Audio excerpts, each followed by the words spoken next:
Welcome to the Find Your Leadership Confidence podcast with Vicki Noethling.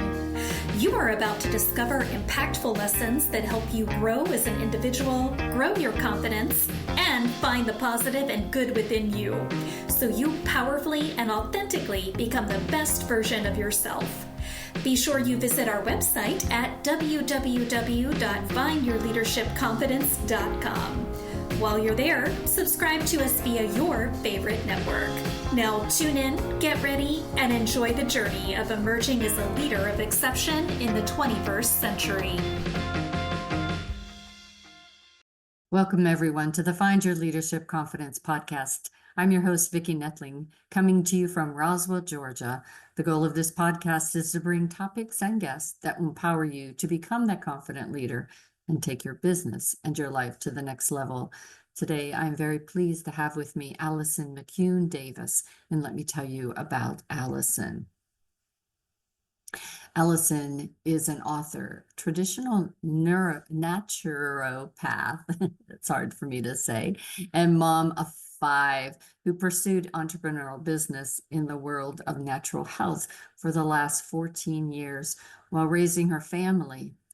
With her new book, 60 is a good start, a powerful body, a purposeful life, and a plan to make it happen. She advocates for reimagining life after 60 and inspires women to embrace aging as a time of opportunity, vitality, and purpose. Allison's, we're going to talk today about secrets to thriving in your 60s and beyond. And you young people, don't you turn off this, because you need to know this now so that you can be sure to have a great season of life in your 60s, 70s, and beyond. So please join me in welcoming my guest, Allison McCune Davis. Allison, I am so happy to have another 60-year-old on my podcast. Well, thank you so much. I'm right there with you. We are together in this. I know it's, I remember, and maybe you can relate to this. I remember when I was, a young one, and even my grandsons, I hear them like they think 60 is about ready to go to the grave or somewhere. It's so old, and they don't believe that I'm 60 because, I'm chasing after them. But whenever I was in my 40s, I thought, this is the best time of my life. And then when I was in my 50s, I thought, well, this is the best time of my life. And now in my 60s, it's like, this is the best time of my life. That's exactly what I would agree with. That is the same trajectory I had. That's so interesting. I love that you brought that up, because I think it does get better and better. I think a large part of that is just we've got life experience and we've got some wisdom going on, right? Yeah, we'll definitely talk more about that as we move through this conversation. Yes. But I first always start with 2 easy questions. I hope that they're easy. The first is just tell everybody, where do you live? Where do you call home? I live in Enid, Oklahoma, and I grew up in this town. And then at 18, I was like, I got to get out of here, this small town. So I went off to college and stayed in San Antonio, Texas for 8 years. And then I spent another 8 in LA. I was a TV producer, so that seemed to be the place to go. And then I met the guy that became my husband. And so we moved back home. He was from here too, and we met when we were both visiting our parents who were friends, but we didn't know each other. And so we thought, well, and he lived in DC at the time, so it's kind of crazy, but we were long distance and all this kind of stuff. And finally I was 35 at that time, and it was like, probably should start having some babies too. So we decided it would be a good place to have a family, and we moved back here. And that was pretty crazy. Reverse culture shock, I always say. But I love it now. For sure. We've been here for almost 30 years now. So you started to talk about it, but I'd love for you to share your journey. I always tell people where you are today in your bios, but what's not there is those untold lines of really important aspects in the path that took you to where you are today, the challenges, the obstacles, the turns and twists that you never anticipated that really informed who you are and why you do what you do today. Well, yeah. So, I mean, I grew up the daughter of a surgeon.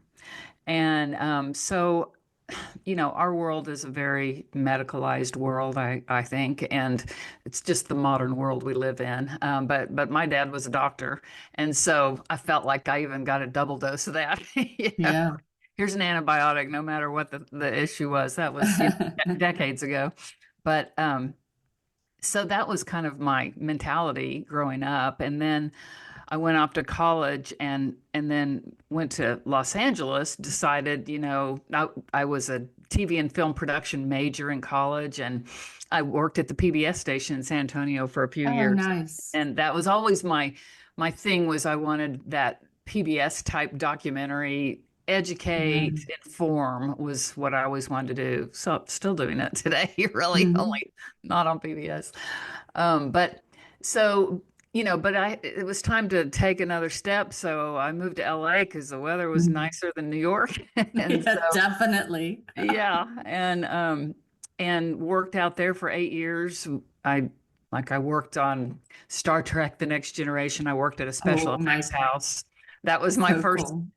big job. And then we did Star Trek. We did Max Headroom do you remember that show? It's kind of a Yes, cult following. yes. We did a lot of music videos like for Prince and things like Oh, that. And it was a great job. Then I did a PBS series, and then I worked at ABC in the computer graphics as a producer for like 5 years.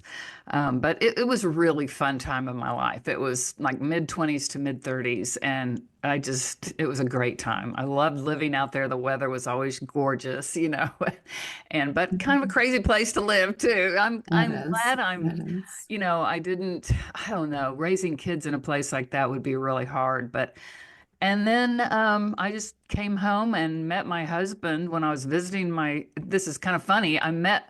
I came home to give my mother a surprise 60th birthday, speaking of 60. And I met my husband because he was the son of their good friends who were coming to the party.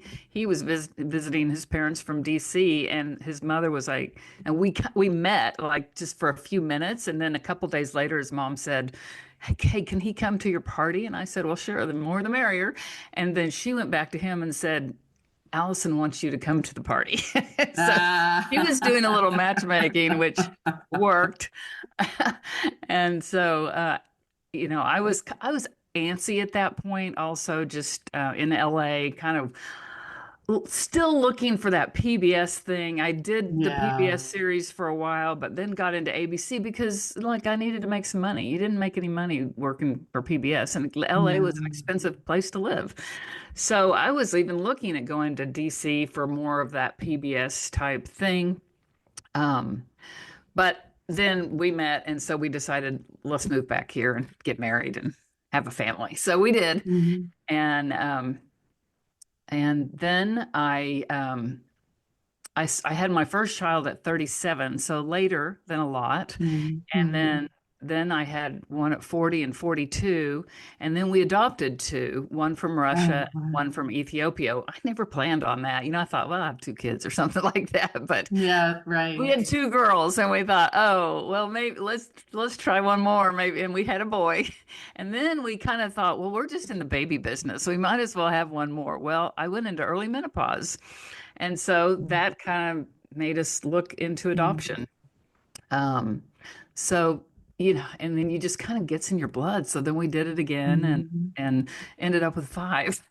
So I still have two here that are 15 and Oh, 18. wow. Yeah, so I'm still in the mommy at this late stage. But yeah, it was when I was in LA, and I remember I was probably 32 maybe, and this friend, more of an acquaintance, really, I was talking to her and she was recommending that I go to her traditional Chinese medicine doctor. Well, so this was my first foray into something other than a traditional medical Hmm. doctor, like my father was, or, what I Right. grew up around. And I had this persistent yeast infection that had kind of over in years and kept Uh, coming back, coming back, coming back. Finally, I go to him. I couldn't get in for like 6 weeks, and he gave wow. me, he did muscle testing. You know what muscle Hmm. testing is? Hmm. Yeah. Hmm. And so just checking all kind of substances that my body doesn't want, right? And so finally, after I didn't know what he was doing, it was all new to me, and I just was sort of along for the ride. And finally, Hmm. he gave me these herbs, and he said, take these for, I think it was something like 3 or 4 months, and get off all dairy for like a year. He said, you probably could go back later, but you need to be off. And I realized I was having dairy, homogenized, pasteurized dairy for almost every meal. Cereal and Hmm. milk, cheese and crackers, pasta and cheese, just like everything. So I did that. Never had another one since. So that was pretty cool. That was my first little the natural Hmm. way of things really Yeah. sparked my interest. And then I started, having kids. And after my third, I was like 43 and I just started getting, I had these three little kids and I started getting sick, like just kind of like flu every Hmm. 6 weeks. I started tracking it. It was like every 6 weeks I was down for a week. And I'm just like, oh my gosh, I cannot even be a mom with this going on. What is going Right. on? And so then I found my first naturopath doctor. And we did all the tests, the blood tests, the neurohormones with the urine test, the saliva test for sex hormones, the poop test for gut health, and realized that my adrenals were shot. It's probably after having three kids, and Right. just kind of stressed life. And my gut had way too much bad bacteria and not enough good. Just you got to have that balance in there. So again, we Mm. got on herbs. I think that was 20 years ago. So I think he had me, maybe not eating certain things. I actually don't remember what it was, but little by little, I got better and better and better. And so again, that just, pushed me into that whole natural health That's right. way of living. And so, natural health just became a real passion of mine because Mm. I just like my key thought in my mind was I've got to have energy. I cannot be a That's mom right. if I don't have energy. So that was my major motivating factor to pursue these things, to do tests, to try new things, to just get my body so I'm like running with these kids, right? And so Absolutely. natural health became huge. I was also just sort of fascinated with longevity. Every time, not only longevity in span of years, but in that case, I'm just like, how did you get to 90 or 100 and you feel good and you're like you're still That's a key point. like Feel what in the good. world? So I would ask everybody that I ever came in contact Hmm. with. And then, but even with marriage too, you kind of come across somebody that's been married for 50 or 60 years. It's like, how did you do that? What are your secrets? That's what I always ask, Um, Hmm. but and then the planning side of things, as a TV producer and as a homeschool mom. So I homeschooled my kids for about 20 years. I don't now, but I did for about that long. So for both of those, really required serious planning and organization. I always kind of call myself a planner addict, but so it was sort of all of those three things coming together that caused me to, when I turned 60, I was just kind of freaked out because I was like, oh my gosh, 10 years to 70, 20 years to 80. What am I doing? Am I doing what I should be in my life? Do I need to be doing Hmm. something different? Like I was looking for that purpose that which is so critical that we have a purpose that energizes us. Right, And right. I was not feeling it. And Oh. also just the fact of turning 60. I think like you said, when I turned 40 and 50 and 60, those that year leading up to those decade birthdays was always very introspective to me. But in those Right. other cases, I was pregnant with one, I was adopting with the other one, so I was busy, but so I thought, well, I am doing what I'm supposed to be doing, but 60, like three of the kids are out of the house, the other two are very independent, like everything's shifting. And Mm. as I've read, it's a very transformational time for women. you know, Maybe you've spent the last 30 years raising your kids, or spent the last 30 years in a career, and that's a long time. Or Yeah. maybe it was both, but you get to this point and you're just like, things shift. And, Hmm. and because I've seen it with a lot of my friends, Hmm. they're at, and it might be 50 for some, it might be 70, it's somewhere in there. For me, it was 60.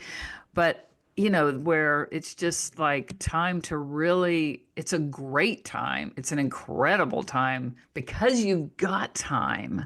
You've got more time, I feel like, if you organize your days and your weeks and your months right, to where you can have a little time to think about this, about what you are doing for this stage of life. So It's what a would be some key strategies that you would recommend? For figuring that out. Yeah, for having, I guess, A good having that shape. good life, Yeah. that Well, I mean, longevity, physical experiences. yeah. So that's what my book is about. It's called 60 is a Good Start. You mentioned that. And Hmm. what it so I looked at all the longevity studies, that the blue zones, of course, and if any, I know I'm surprised there's a lot of people that don't know what the blue zones are. So I'll just Go mention ahead that. and yeah. Yeah, it's the five areas. I think they're searching out a sixth one right now, but it's the five areas in the world that have conglomerations of centenarians, that those are Hmm. 100-year-old people that are, doing okay. Like they're still mobile and they're, mentally alert and all of that. So they really looked at, wow, what are these places doing? How are these people in this position? And so there were other studies, though. There were some Harvard big studies. I have another study that I looked at. Well, it's a book called Radical Remission, and it's to do with cancer. And so longevity in those terms for people that she calls it radical remission. Radical meaning they didn't expect a good outcome, but it did have a good outcome with a lot of natural and lifestyle habits. But all of these things kind of say the same things. And so I've divided them into my framework, which I call the self-perpetuating circle of purpose. So there's three pillars: body work, brain work, world work. So body work is the physical, what are Hmm. we eating? How are we drinking our water? How are we moving our body? Are we sleeping enough hours every night, getting good sleep and deep breathing? In the brain work, that's going to be mental, emotional, spiritual. Like, what does our life look like in that area? How stressed out are we? Are we uplifting ourselves with what we put in our eyes and ears? Are we reading good things? Are we listening to good things? Uplifting things, right? We all have had trauma in our past. Have we Hmm. dealt with that? Do we need to journal about it? There are multiple ways we can Hmm. deal with that, much less therapy. Um, I, you know, I there's the big five in each of these categories. I mentioned them for body work, but for brain work, it is writing, reading, or listening, clearing your house.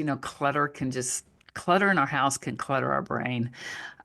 Meditation, prayer, or affirmations would be one area. And then I call create the last area. That's for me, I love to needlepoint. It's a total de-stressor. I just Yeah. sit and do that. I got addicted to that about 5 years ago. So, and for a lot of women that have been doing serving in one way or another for 30 years, they don't know what they might like to do.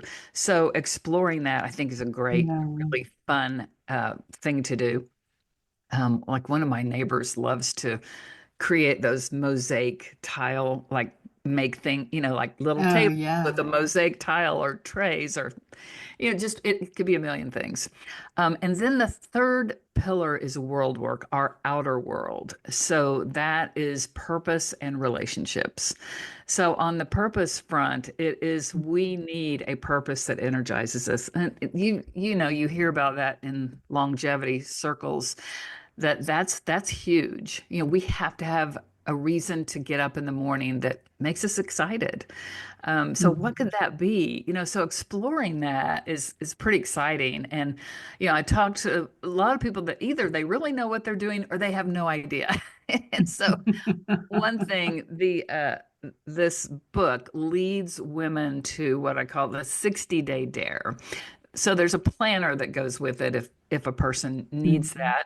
But you're going to pick one thing from each of these categories to do for 60 days.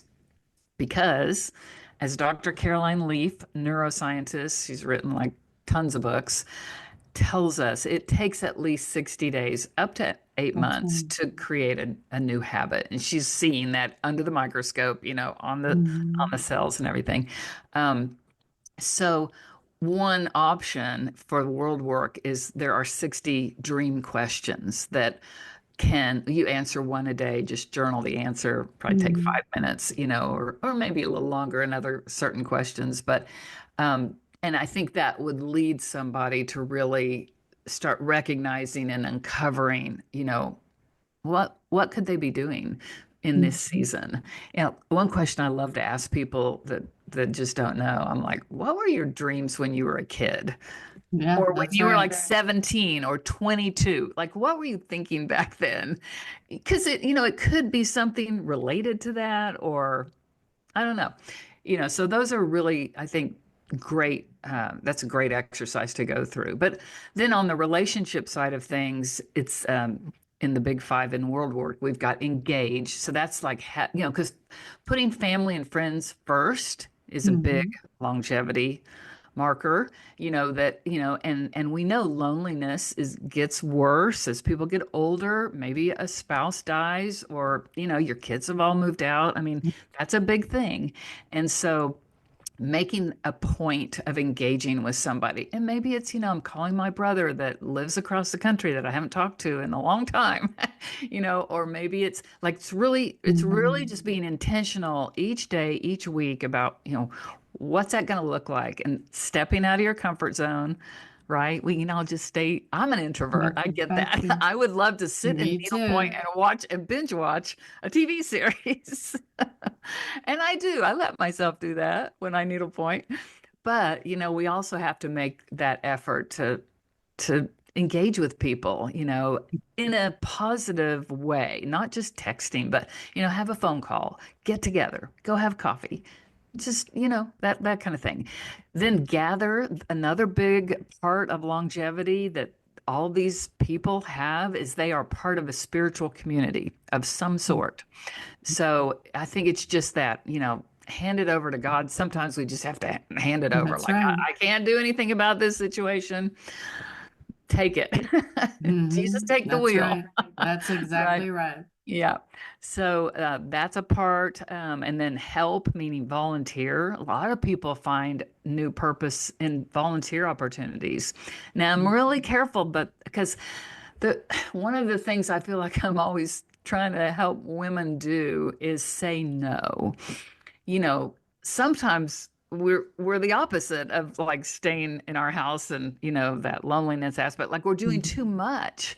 So Mhm. and so they ask us to volunteer, doing this, that, and the other, and yes, yes, yes. No, you have to say no. Number one, you need margin. You need white space in your life to Yeah, you be do. able to think. There's a line I love called "Leave room for the magic." So we have to just like give ourselves some space to just ponder and consider. And on those volunteer opportunities, do ones that sound great to you, that sound fun and engaging, and you'd love that, versus you're just doing it because, it sounds kind of awful. Honestly, that ends up usually in kind of resentments and stuff like that. Mhm. So So I always want to say be real careful with that. But then if you do know your purpose, you can choose that and work on whatever that is a little bit every day. But so those You, are all, all those things are going to have to do with longevity. And this is true for anybody. It's not just women in the second half of life. I mean, so you that's also talk about emotional resilience and the role it plays in longevity. And I think that's an important one too. for sure. And I mean, that goes to just what we've been talking about. I mean, like the loneliness factor or like things like the trauma or things like just relationships with adult children, for instance, Mm, that like it was one way when they were little and growing and you were in charge and but now they're out, they're adults, they're on their own, they're doing their own thing, they've got their own life. It's a whole different way of dynamic. dynamic. I have not read Mel Robbins' new book called Let Them. Have you seen her new book? No, I have It's, not. it's called Let Them. And I'm like, part of me at first was like, I don't even need to read that. I know exactly what she's saying. It's sort of just like, in terms of relationships with other people, but I am going to read this book. Let them, like, in terms of Let just them live their lives. You don't have yes, to just tell them let what to them do live their anymore. lives. Yeah. Just be nice. Just let them do Mhm, what they're going to do. They'll come back. mhm. So, That's right. but I think to get to that point, we certainly have to resolve any kind of trauma we've had in our life. And that just means Mhm, going and talking about it. I mean, I'll never forget, I first went to a therapist when I was 30. And I remember she opened up this book that listed like 300 emotions, different, the mhm. words for 300 different emotions. And I felt like I'd found a gold mine. It was just, to be able to identify what we're feeling, it Yeah. takes some work, and so I've done therapy off and on my whole life, need a little tune up, let's go talk. Um, and I've had my That's own trauma and had to deal with that and felt like I was going to die if I had to talk about it, but I didn't. In a few hours with a therapist was moved it's mountains. like a release. A complete release. You feel Mhm, so much better. And, mhm. therapists are pretty much always just very sweet and comforting and just on your side. Good So, listeners. yes, yes. So, kind of doing that plus lots of journaling, nobody has to read it, just write it. Write what happened, write how you Mhm. felt, throw it away or keep it, whatever. But so I think those kinds of things help with emotional resilience, then the ability to deal with whatever life throws at us. That spiritual community, I think, is a big part of that too. Because And again, yeah, and I yeah, think it's important, some of those emotions that you feel, the loneliness, the depression, yeah, comes from you not releasing those for pieces sure. of trauma. For sure. And, on the subject of depression or anxiety or any of that, man, the first thing I want to say to people is go outside and go for a walk. Mhm, Just that is huge. Like just breathing the air. We need to be in the sun. you know mhm, those basic things for we need to be grounding and earthing, or they call it, where we put our mhm, bare feet in the grass. I mean, mhm, I've started, there's a great book, it's just called Earthing. I think it's by, the guy's name is Clint something. But you could look that up. But that is a fantastic book. I try to get outside. I mean, you gotta, the weather's got to be good, but or good enough, and get my feet in the grass and just sit. And I can literally, it's very subtle, but I can feel my body feeling better after about 30 or 40 minutes mhm. of doing Yeah, that. It's just, we're offloading these positive ions and we're uploading the negative ones, which are the good ones. It's the same thing that happens when you're standing at the ocean. You know how good that feels to I stand know it's my at the beach. favorite place to be. Same here. And Favorite and that's place. and so, out, so they say we should be outside 3 hours a day. Wow. We need to be outside, no sunglasses. We need that vitamin, that sun getting into our eyes.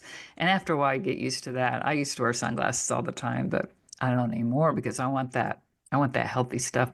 But yeah, so on depression and anxiety and all of that, if you can get outside, put those tennis shoes on, just go for a walk, put your headphones in and listen to something that's uplifting, Yeah. you know. Listen to my No, podcast. yeah, there you go. I mean, I do this daily. Daily, I'm listening to Hmm. stuff that's Hmm. uplifting. Yeah, you have to do Otherwise, that. it's I was hard. just going to say, if you sit at home and just watch TV, you will Yeah, have negative stuff coming at you. yeah, yeah, And that just, and this is all the soap opera people probably hate me, but when I was young, I used to like it. But then as my I was taking care of my mom and she was in her upper 70s. I mean, she still um is around, and but she was watching these soap operas and they were so negative and terrible. yes. And I said, Mom," and you just almost get to be confusing reality I to think you're that right. Yeah. soap opera life. And so it's like you have to watch something more positive or read a Mm-hmm. good book or something. So now Mm-hmm. I think she does puzzles and whatnot. She doesn't Well, watch that's the good. Yeah. television actually at all anymore. But Yeah. it was just really eye-opening to think, oh my gosh, no wonder people are in negative I know mindset. it. It's so true. Well, we have to think about what is going into our senses, our five senses, right? Our eyes and our ears, really number Mm, one, for to do with what kind of brain do we, what's going on in our yeah. brain? What's our self-talk? Mhm. We all have a battle with the brain.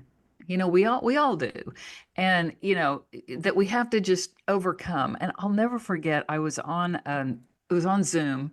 It was a writers conference. It was a couple years ago when I was writing a book and I was trying to learn stuff, and so Anna Quinlan, who is I think she's gotten a Nobel Prize for writing. She's probably in her 70s. She's again written probably at least 20 books. I think she had a column in New York Times, some big magazine forever.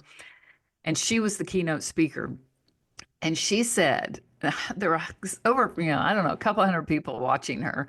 She said, every single day I write, and every single day I have to battle my brain that, wants to say, nobody cares what you have to write. Everybody's heard it before. You're not saying anything new. These are the thoughts that are in her mind. And by this time she's recognizes, okay, that's just, that's Yes. the negative. Go away. I'm going to write. And everybody on that, there was a chat going on, and everybody's like, oh my gosh, if that was all we heard today, it would have been worth coming here today just to hear Yeah. her, this very, prolific, famous writer, say that. And I just, the older I get, the more I learn that we've all got it. It's all, Yeah. we're all dealing with that kind of thing. Right. So we have to put those good things in our senses, our eyes and our Mhm. ears, hopefully our And mouth. another important piece of that is, and my anti-aging business that I have also is tied to Live Happy and a happy foundation. But it's not, oh, bubbly, everything's roses, and it's really recognizing, as you said, as you take a walk, what you're grateful for, and Hmm.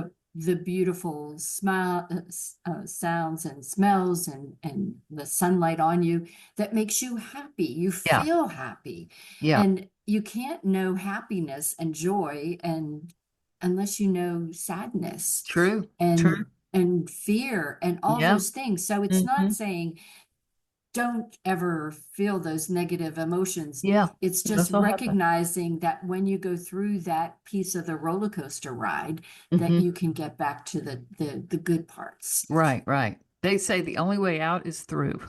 So you do Yeah. go through those awful parts, but Oh, a lot of times someone's purpose comes from that. exactly. Because they've gone through something really awful, they've come out on the other side, and now they can help people that are going through it.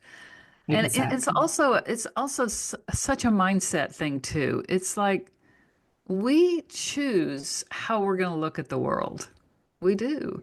And we have thought habits and we can change those thought habits. Got to become really aware of them. But I'll never forget when I was about 24, I came home to visit my parents. I went for a walk with my dad, which was not common. So it's kind of funny. We went down to this park that's down the street and I remember I guess I was just unloading. I don't know about what, but he just was listening. And then he looked at me and said, "You are looking at the glass half empty. You can't do that. You need to look at the glass half full. Like you're That's right. choosing." He just really pointed out to me, and I was, and I've never forgotten that, that I was Mm. just choosing to look at things That's negatively. right. But like you said, thinking about what are you grateful for? Well, that little action, and you see a lot of planners, and mine has it too, where there's a spot each day to write down what are you grateful for. That can just shift you right there. Just Mhm. that question. Okay, I'm going to answer that question. That does a shift. The more we can That's do right. that, the better.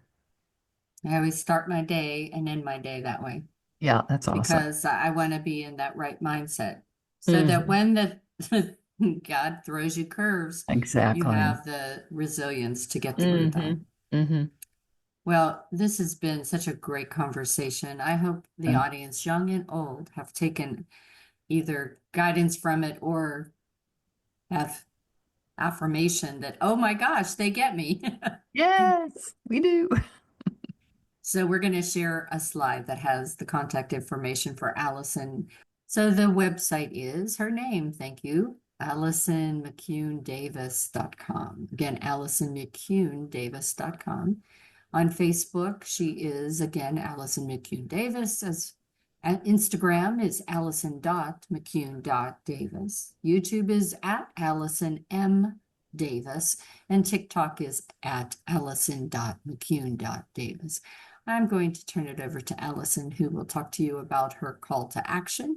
As you see, there's a picture of her book. If you were going into a bookstore, if you still do such a thing, or if you go on Amazon, you'll be able to quickly find it. So, Allison, go ahead and talk to them about your book, a little bit more about what you can find on your website and where you spend the most time in social media. Yeah, I probably spend the most time on Instagram, but what I do on Instagram kind of automatically goes to Facebook, so I It look there does. too. Um, the website, if you go there, right now I'm creating a program for people to do the 60-day dare with me. Now, you can Awesome. do it on your own. So the book explains everything. There's a planner that goes with it. You can do it on your own, or I would recommend getting some friends to do it with you because I really think we all need accountability. I know I do. And so I'm going to also develop this program where it's online and we will have like a Zoom call every week, sort of a check-in accountability. There's also a tracking, so you can track your 60-day dare on there or on the planner. You should just decide what works for you. Maybe you've got your own system that works too. But so yeah, go to my website, AllisonMcCuneDavis.com, and then click on the 60-day dare link at the top, and you can put your name and email in there, and then we'll let you know when it's ready to go. Allison, thanks so much for spending time with me today. It has been just so enjoyable. I loved what you shared. And as a 67-year-old, I can tell you all out there, everything she speaks is the truth. You definitely want to check out her book. And I'd encourage you to take that challenge, see where you are. Thanks so much. It's been fun. As always, I remind everyone that life is a journey and it's up to you to enjoy the ride. This is Vicki Noethling, signing off. Thank you for tuning into the Find Your Leadership Confidence podcast with Vicki Noethling, where we share impactful lessons that help you grow as an individual, grow your confidence, and find the positive and good within you so you powerfully and authentically become the best version of yourself. Remember to visit our website at www.findyourleadershipconfidence.com and enjoy even more great episodes like this one. Again, while you're here, subscribe to us via your favorite network. We look forward to seeing you next time on the Find Your Leadership Confidence podcast.